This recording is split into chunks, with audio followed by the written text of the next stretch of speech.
नमस्कार मित्रांनो, इन्व्हेस्टमेंट माहिती यूट्यूब चॅनलवर तुमच्या सगळ्यांचे स्वागत आहे. तर मित्रांनो, इंडियाच्या पॉवर सेक्टरवर एक जबरदस्त अपडेट आला आहे आणि मित्रांनो, हा जो अपडेट आहे तो आला आहे गव्हर्नमेंटकडून. आणि मित्रांनो, यामध्ये सांगितले आहे की जून 2025 पर्यंत आपल्या इंडियाची पॉवर जनरेशन कॅपॅसिटी किती आहे आणि किती पर्सेंटने ग्रो झाली आहे.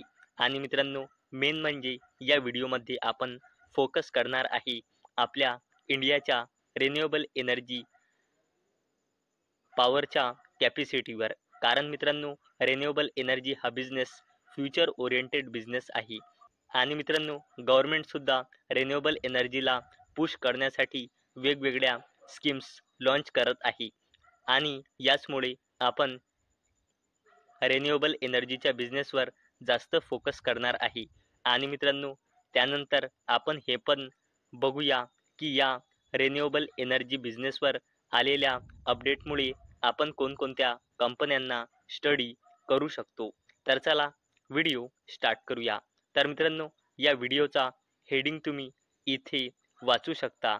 Nearly half of India's power generation capacity non fossil.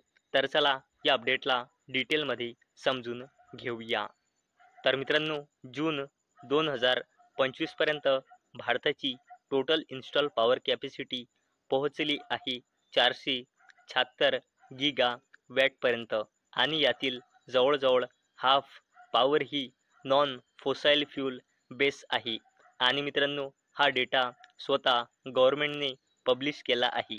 आणि मित्रांनो, इंडियाची टोटल इन्स्टॉल पॉवर कॅपॅसिटी पोहोचली आहे 476 गिगा वॅटपर्यंत जून 2025 नुसार. आणि मित्रांनो, इंडियाची टोटल इन्स्टॉल पॉवर कॅपॅसिटी 2015-2016 मध्ये होती 305 गिगा वॅटची.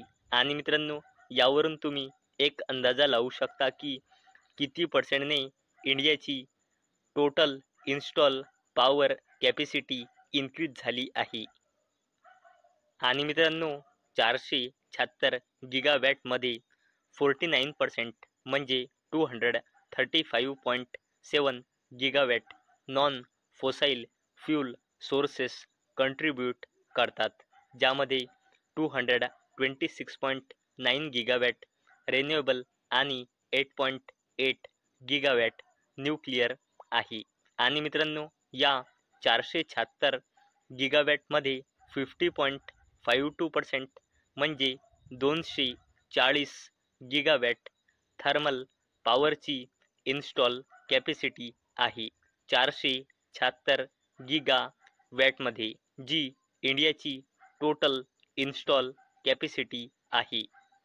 आणि मित्रांनो, जून 2025 नुसार इंडियाच्या रिन्युएबल एनर्जीमध्ये 110.9 गिगावॅटची सोलार पॉवर इन्क्लूड आहे, जी 2014 मध्ये होती फक्त 2.82 गिगावॅट. आणि मित्रांनो, इथे आपल्याला सोलार पॉवर कॅपॅसिटीमध्ये जबरदस्तपणे 39 टाइम्स म्हणजे 39 पटची जंप दिसत आहे.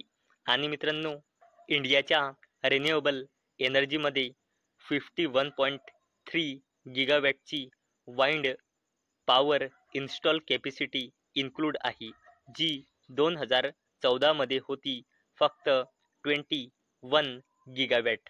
आणि इथे आपल्याला डबलपेक्षा जास्त ग्रोथ दिसत आहे. आणि मित्रांनो, पॉवर शॉर्टेजमध्ये आपल्याला इथे ड्रॉप दिसत आहे. 2024-25 मध्ये फक्त आहे 0.1% आणि 2013-14 मध्ये होती पॉवर शॉर्टेज 4.2%. तसेच मित्रांनो, पर कॅपिटा इलेक्ट्रिसिटी कन्झप्शन इंडियामध्ये 45.8% ने इन्क्रीज झाली आहे. 2013-14 मध्ये होती पर कॅपिटा इलेक्ट्रिसिटी कन्झप्शन इंडियामध्ये 957 किलोवॅट अवर, जी 2023-24 मध्ये आहे 1395 किलो वॅट अवर.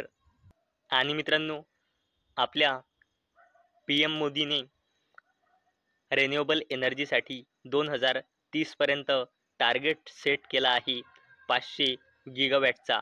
म्हणजे मित्रांनो, येणाऱ्या अजून 5 वर्षामध्ये जर आपल्याला हा 500 गिगावॅटचा रिन्युएबल एनर्जी कॅपॅसिटीचा टार्गेट अचीव करायचा असेल तर करंट पासून आपल्याला डबलपेक्षाही जास्तीने ग्रो करावे लागेल. आणि मित्रांनो, या अपडेटवरून आपल्याला एक गोष्ट सरळ लक्षात येत आहे की मागल्या 10 वर्षापासून रिन्युएबल एनर्जी बिझनेस जबरदस्तपणे वाढला आहे आणि येणाऱ्या 5 वर्षामध्ये सुद्धा रिन्युएबल एनर्जीचा बिझनेस जबरदस्तपणे ग्रो होणार आहे.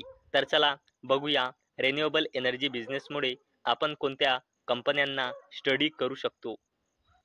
तर मित्रांनो, रिन्युएबल एनर्जी बिझनेसमुळे आपण टाटा ग्रुपची जबरदस्त कंपनी टाटा पॉवर कंपनी लिमिटेडला स्टडी करू शकतो. आणि अवेलेबल डेटानुसार म्हणजे मार्च 2025 नुसार या कंपनीमध्ये प्रमोटर्सची होल्डिंग आहे 46.86%, FISची होल्डिंग आहे 9.38%, DISची होल्डिंग आहे 15.87% आणि या कंपनीमध्ये पब्लिकची होल्डिंग आहे 27.57%.